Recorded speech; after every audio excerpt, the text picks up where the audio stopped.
That's the way forward. He realizes that another wicket here would really put Sri Lanka under a lot of stress. They got a slip in. Mukim's attacking. He's a good aggressive option.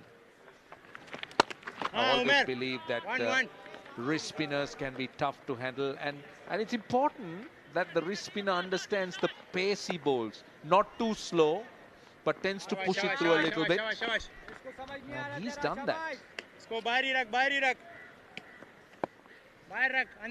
On strike. Still the field hasn't changed. Slip in. Goodness. That went like a top. That one turns. So that just shows what the surface is offering. It can grip, it can turn, and wrist spinners can be dangerous. Trying to smother the spin, come down the track, not allowing it to turn. See, Sri Lanka should try and play this bowler a little bit more safely. These eyes, because that was brilliantly bowled the wrong end. Just pushing and getting a single. So you speak about the spinner getting purchase. The wrist spinners with his wrist rotation, he will obviously impart a lot of turn. And here, Hashan Bandara, very unfortunate. He was not stable. Just slipped as he played that shot. That was, I think, a contributory factor.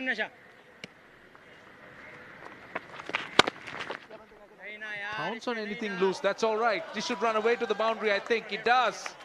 These are useful runs, particularly against Mukim.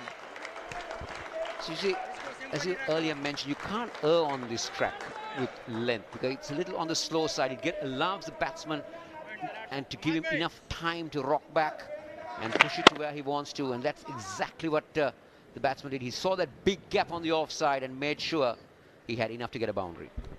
Sri Lanka is doing the right thing by looking to take him on and punish him, but my thinking is that they also got to be identifying that he offers the greatest threat. They got to be a little bit more circumspect against him. That's better. That's what I mean. 197 for 5, 33 completed.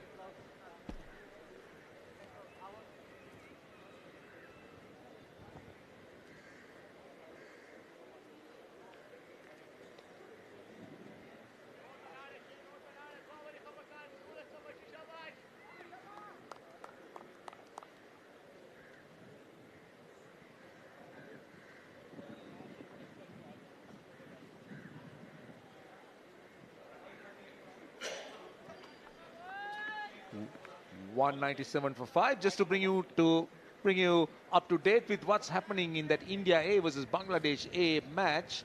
India not looking good at all, Kosala. 138 for 7 in the 38th over. Now that's a strong Indian batting lineup, and they are tottering. Well, the Bangladeshis will be really pleased with their effort. They've won the toss, and they've also got a lot of wickets. So Iqbal comes back.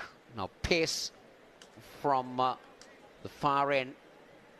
You can see that Haris is trying to mix things up. Pace at one end, spin from one end.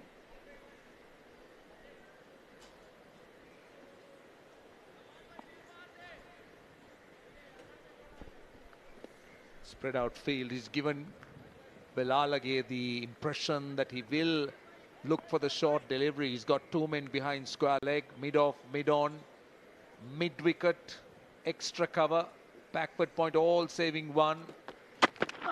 So that indicates to me the length he plans to bowl. He's not going to give anything full, or at least that's how it looks. Well, it's interesting. Now, if you take a look around the field, Roshan, you see the square leg, where he's positioned. He's about 5 meters inside the line. Now, that's also the shorter side of the ground. So is he positioned properly? Well, it could be double bluff to me. But then, if you're looking for the short delivery, they have square leg about 5 yards in from the line. You'll expect him to be on the line. No ball. That's a free hit. Sri Lanka would really appreciate these extra runs at the moment. That is not good. That's stress pressing. Allow Sahanarachige, the set batter, the opportunity to face the free hit. That's a big one. That's a huge one. That's a good 6 inches past that front foot or the front line. So where does Arachige aim here? There is a deep mid wicket going down. Now look at the open spaces on the onside. So he's got 3 men on the boundary on the onside. Now the fine leg is coming into the circle. Is he going to go short? Is he going to go full? Looks like he's looking to go full.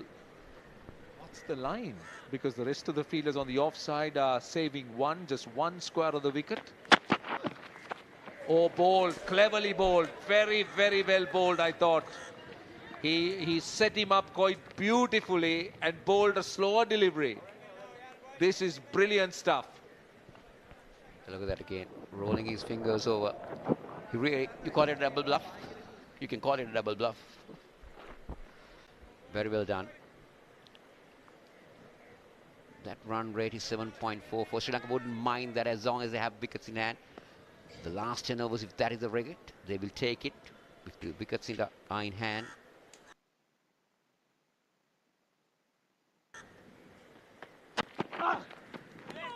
This is good.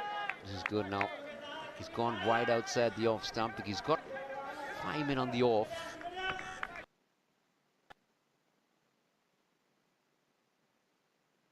The off stump. He's got 5 men on the off. So far, it's been a good over. He's just conceded a no ball and a run. He did set him up. He did show him that he's going to have the field set on the boundary. And instead of giving him pace, he banged it short, but very, very slow. Took a lot of pace off that delivery. So it didn't arrive. Sahan Arachige was waiting. It's a good follow-up over by Iqbal.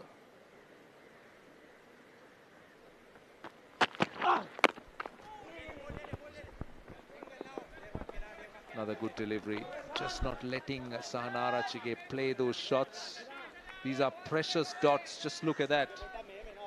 Just the no ball and the single. There have been so many dots that has followed. This is a brilliant comeback by Iqbal. Yeah, just what the captain wanted, isn't it? He needed a good over from one end. And Iqbal's provided that. Let's see whether he can finish off well. He's got 2 more balls in this over to go. But he's mixing things up. That's what he's doing. He's giving pace. He's rolling his fingers over. He's hitting it into the surface. Arachige on strike. He's got that extra cover area. He's got the mid-wicket open. If he gets that length. That's where he likes it, and that's where he's going to get it. I think this time there'll be 2. The 200 is up. He's been very good with those horizontal shots. Anything short, he tends to knock it into gaps. This means Sri Lanka into the 34th over, 201 for 5. They got 16 overs left after this one. So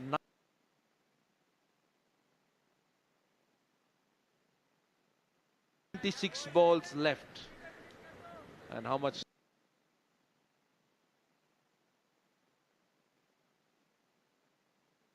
do they need?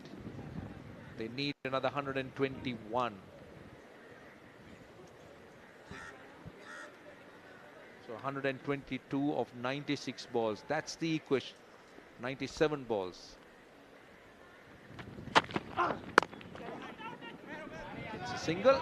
202 for 5. 34 overs completed. दो ball के बावजूद 5 run का है, बहुत